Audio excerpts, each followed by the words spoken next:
Welcome to Cars Yeah, show number 56. This is Cars Yeah, where you'll enjoy interviews with inspiring automotive enthusiasts. Mark Green is here to provide you with a fuel injection of automotive inspiration. So get in, sit down, buckle up, and get ready for a wild ride here on Cars Yeah.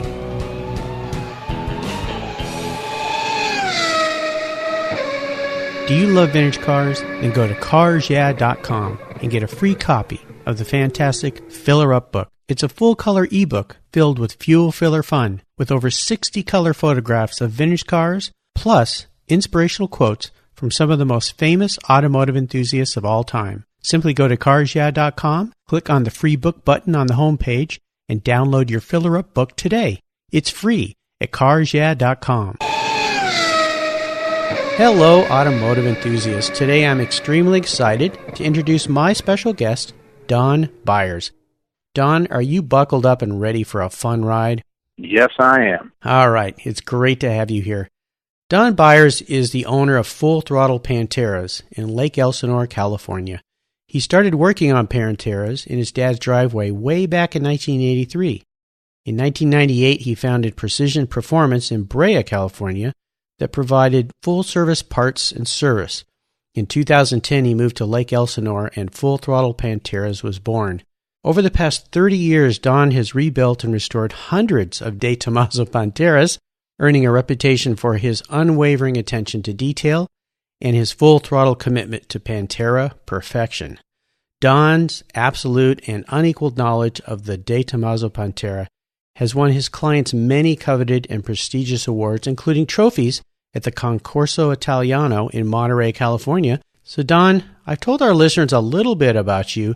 Would you take some time and share some more about your history, your business, your interests, and of course, your passion for automobiles and Panteras?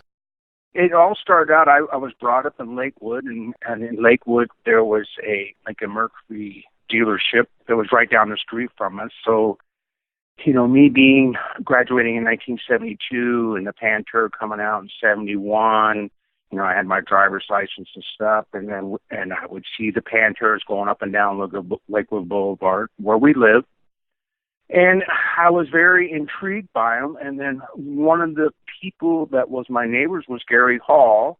And then Gary Hall had purchased all the rights for all the parts from Strop Automotive.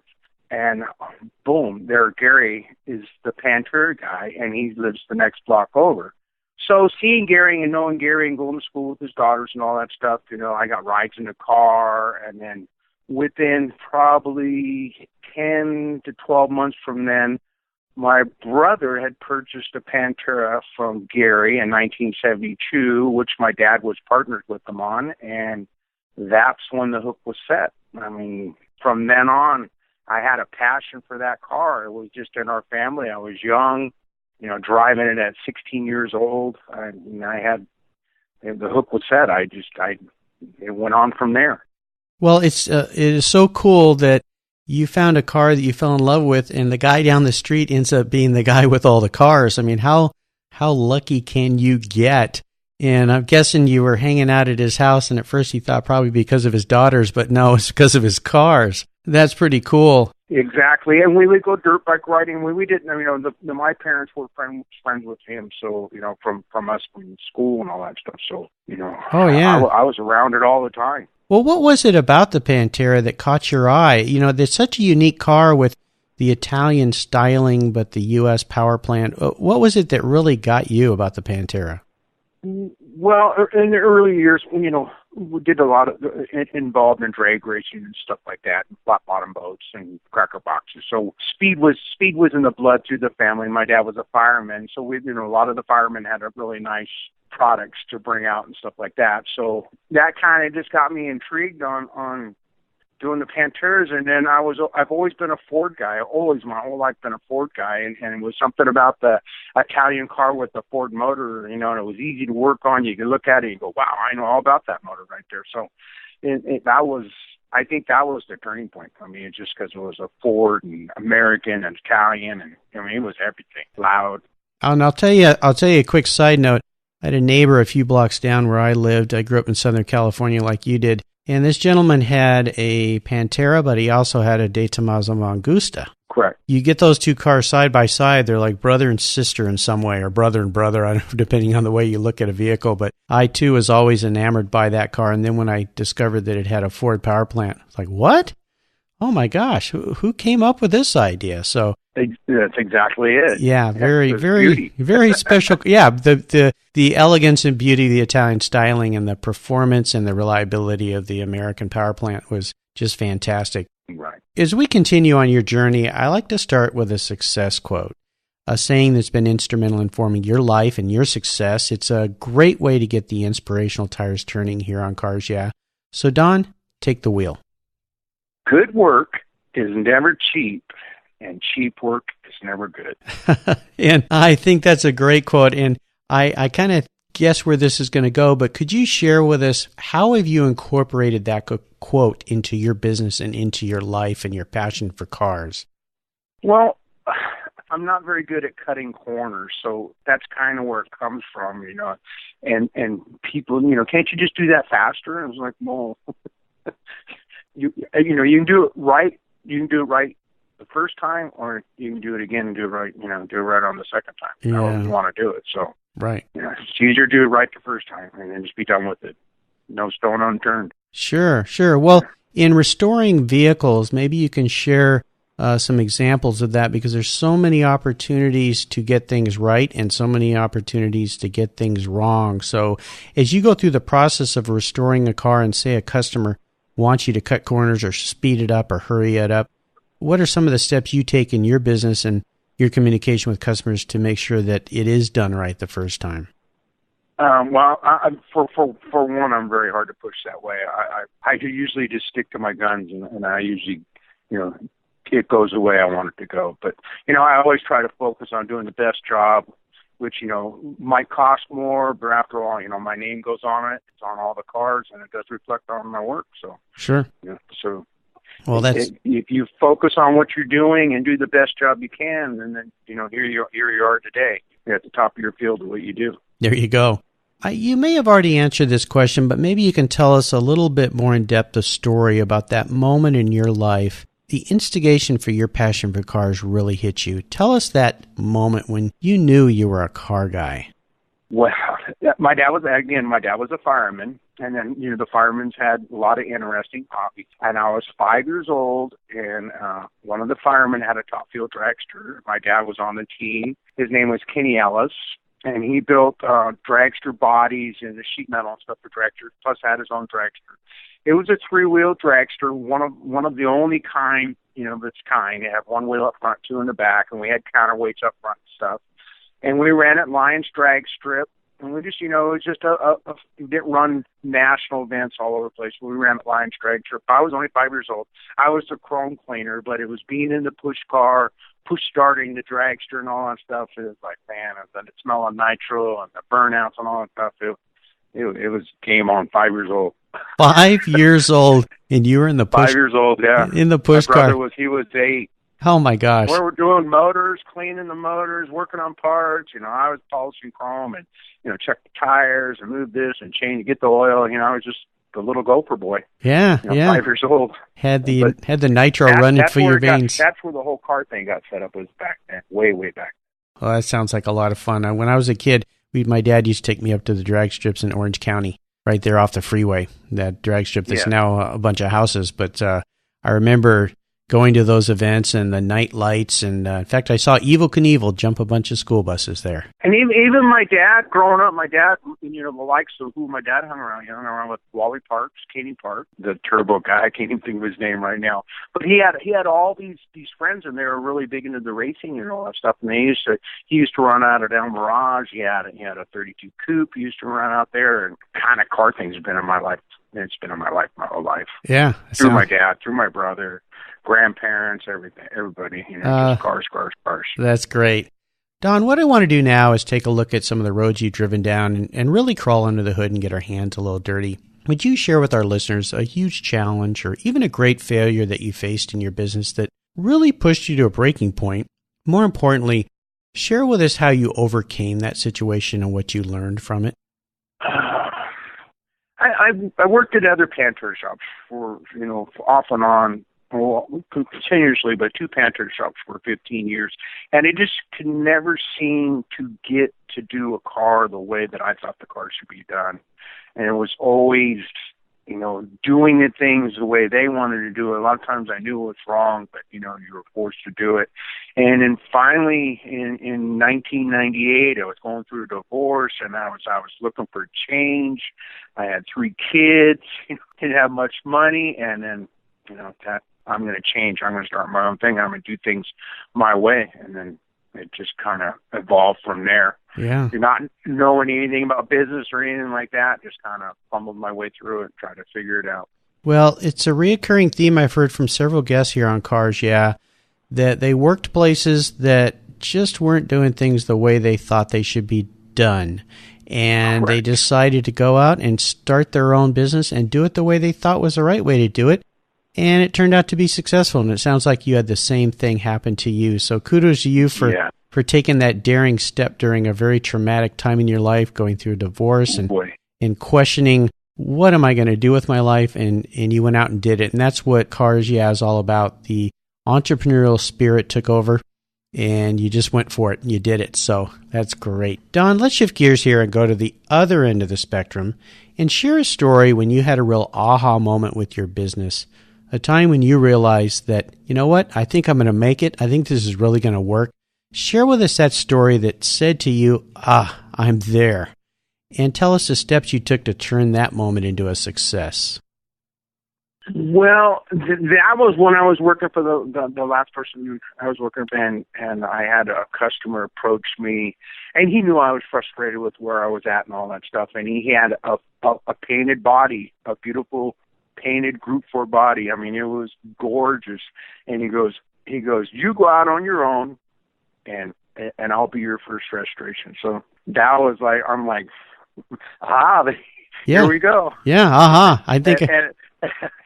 And out the door I went. I moved in on January 1st. I mean, I went out and I started looking for buildings. I looked in the building and I looked in there and I was like, there was nothing inside of it. I'm like, this is my building. And then, I just went one thing after another. I didn't have no benches. I had a toolbox and 4 jack stands when I started. Oh, wow. Credit card, period. Yeah, that was it. Wow, that's great. And crappy tools at that, too. Well, it takes time to build great things, that's for sure. And that's was so great of that customer of yours to trust in you to do the right thing and give you that opportunity. Right. What a tremendous thing. So hopefully you've got a picture of him hanging up in your shop. I'm going back through. Just went back through that whole car. I'm almost done with it. After 15 years, he drives it and all that stuff, but he's just freshened the whole thing up. It's a quite intense car, with aluminum suspension, all aluminum motoring. I mean, it's a very intense car. But I mean, after 15 years, he did the right thing. He take it apart and freshen it up, not to where you repaint it or anything, but just relute things, clean things, and then you take it apart and put it back together and make it right. So it looks like brand new again. Wow. It's a beautiful car. The car came back home again. That's pretty special. That's great. Yeah. Let's have a little fun here. What was your first really special car? Could you tell us some special memories you had with that vehicle? Bring us back to that point. My first special car or my first car? Let's talk about your first really special car. The first car that you got that was something you really dreamed about or you really wanted. Well, actually, it was a 1957 Ford Ranchero had a 312 with a 3-speed in it. It had Krager's on it. It was orange and had black stripes. Had a hood scoop on it. Had everything re-chromed, all the bumpers and all the stuff. I mean, that was my car, man. I love that car. Well, can you tell us until what? Until the vans came along. No, you lost me there. The vans? Yeah, van. Then I bought a Dodge van. I said until vans came along, then I bought a van. Oh, the minivan. Okay. No, not even a minivan. It was a Dodge van, full-size Dodge van. I was still young. Okay. I just graduated from high school. So. Okay, I see where you're going. I couldn't have 2 cars, so I had to sell one. I had the new van, so I had to get rid of the Ranchero, which I sold for $400. Oh gosh. Well, yeah. Some of those that was in 1973. So. Yeah. Okay. Very cool. I mean, it justified a little bit, but yeah, $400. Well, maybe you've answered the next question I have. Seller's remorse, is that the car you really want back?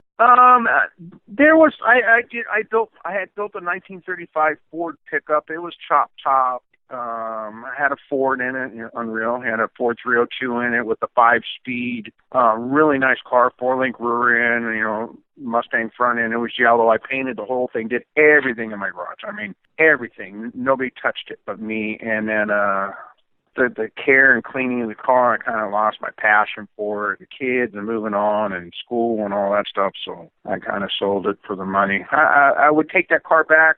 The only thing I didn't like about that car, I'm a big boy and I didn't sit in it very well. That was one of my turns. That's why it didn't bother me that much to sell it. It was really hard for me to drive. Yeah, sure.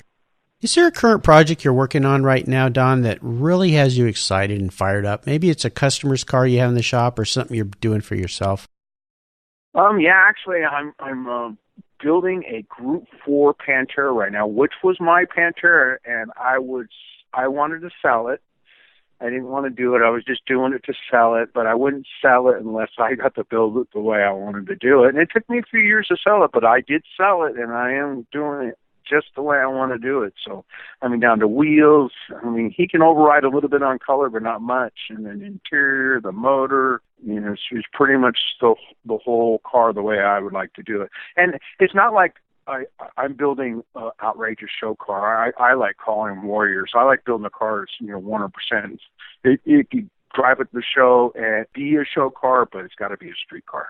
It's got to be driven. I get called the trailer queen guy, but if I build you $100,000 or a plus car, do you want me to drive in it, all the way to Monterey, or do you want me to tow it to Monterey? And you haven't driven it yet. What are some of the details that you're putting into that build car to make it special? It's just all the better brakes. I'm doing welded brakes on it. It's a Cleveland. It's a stroker Cleveland with aluminum heads, and I'm going to do a Weber manifold with 8 injectors on it. Just pretty much polished. It's kind of sort of basic. It's just the color I picked and the flares on the car and stuff. And then I'm doing 19s and 18s, which, most people haven't done to the Pantera. So fitting all that on and getting the flares and everything to fit the wheels and make everything come out the way I want it to come out. And he has another car. This is his second car. So I've already built the one car. And he wants to build another one after this. He wants to do a push-button car after this car. Sounds like fun. Okay, now here's a funny question, Don. If you were a car, what kind of car would you be? And why? I would probably be a 55 Chevy. And why is that? I like those cars. I like those cars with like a blown big block in it, tub in the rear, and just something about those cars. And I'm not a Chevy guy, but there's something about those cars, man. I just like the way they look. I've always liked the way they look. So that's who I'd be. Is it the styling about the car, the design, or is it more about the power? It's a stance. It's, you can fit more than 2 people in it. It's just a stance, the way they look. I don't know what it is. It just does it for me. That and 40 Fords. It's like, that's it for me. That's interesting.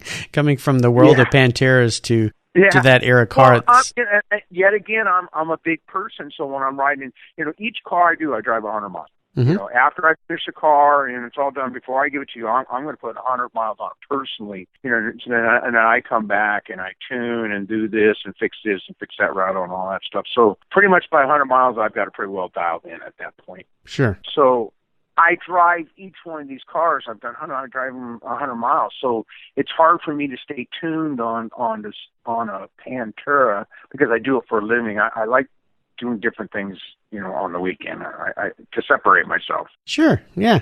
That's just the way I'm wired, that's all. That's good. All right, we're up to what I call the last lap here, and this is where I fire off a series of questions, and you give our listeners some very quick blips of the throttle answers. So are you ready, Don? Yeah. Okay, here we go. What is the best automotive advice you've ever received? That's a good question. Always stay true to your heart and build the nicest thing you can build. Okay, sounds good. Could you share one of your personal habits that you believe contributes to your success? I have good work ethic, so I work a lot. Just work hard and work a lot. I work hard and I work a lot. Yeah. 7 days a week. There you go. It takes a lot of work to run your own business, that's for sure. Oh, boy. Yeah. Yes. Do you have a resource that you could share with our listeners that you really enjoy? Perhaps a website that you go to, or something you receive in an email form from people? A lot of it I'll just pick up on some of the little TV shows. I'll watch some of the, I like watching the Chip Booth show. I learn a lot from that. I just watch the way they do things in some of the other shows. And then I do street rod or hot rod and look through the Jake's catalog. I surf on my little iPad all the time. Mm-hmm. So a lot of times if you can think it, you can find it. If you can't find it, then I'll make it. But that gives me the idea. That's if you can't find it, you got to make it. Especially in your field of business. Do you have any interesting hobbies outside of your passion for cars? Yeah, I do off-roading. I like boating. That's my main passion. Oh, okay. And you say off-roading, you mean like? I have a Rhino. I do rock crawling, is what I do. Oh, wow. Okay.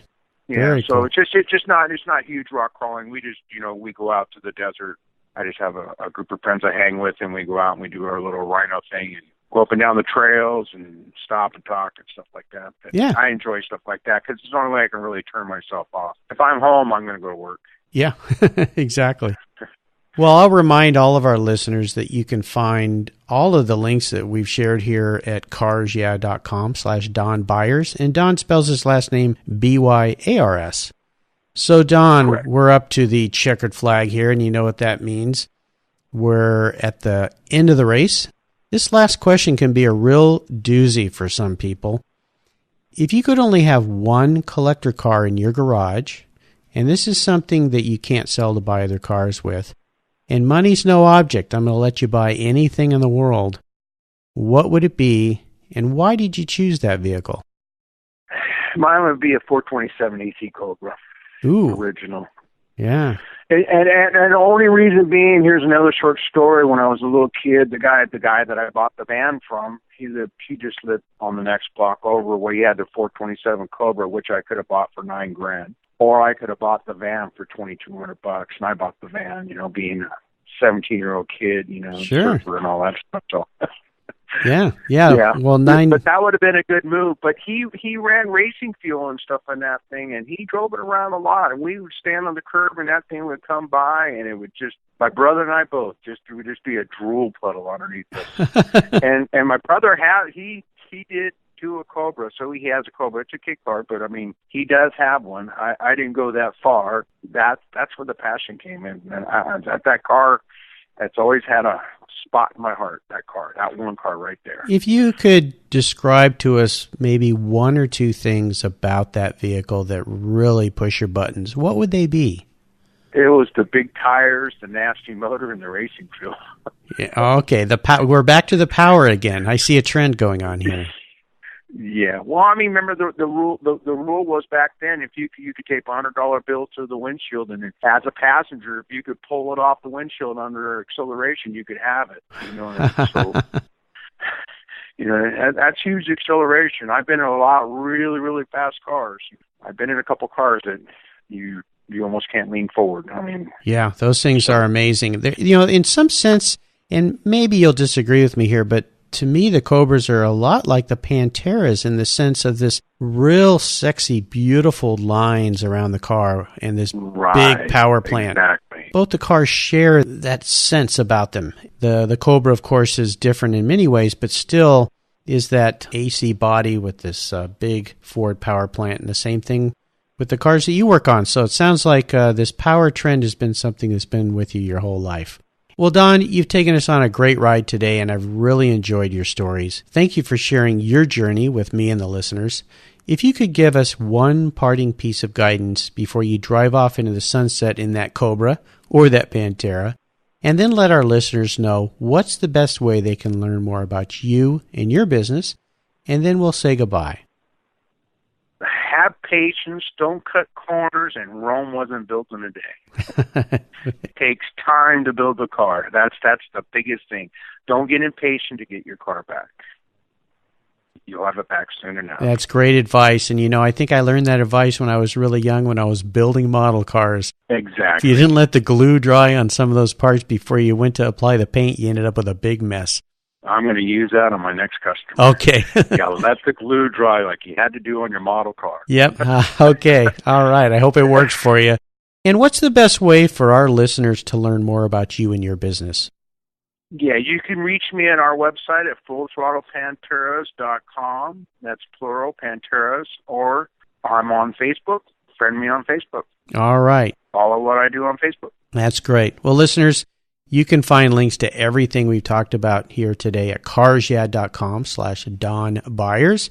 Just go to carsyeah.com and enter Don into the search bar, and his show notes page will pop right up with links to everything, including his website. And I would encourage you to go there and take a look at some of the cars he's worked on. They're really fantastic. Don, I want to thank you for being so generous with your time and your expertise today and for sharing your experiences with our listeners. Until we talk again, we'll see you down the road. Thank you very much. You're welcome. It was nice talking to you. Thank you so much for joining us on today's ride here at Cars Yeah. Drive on over to carsyeah.com to find show notes and inspiring automotive fun.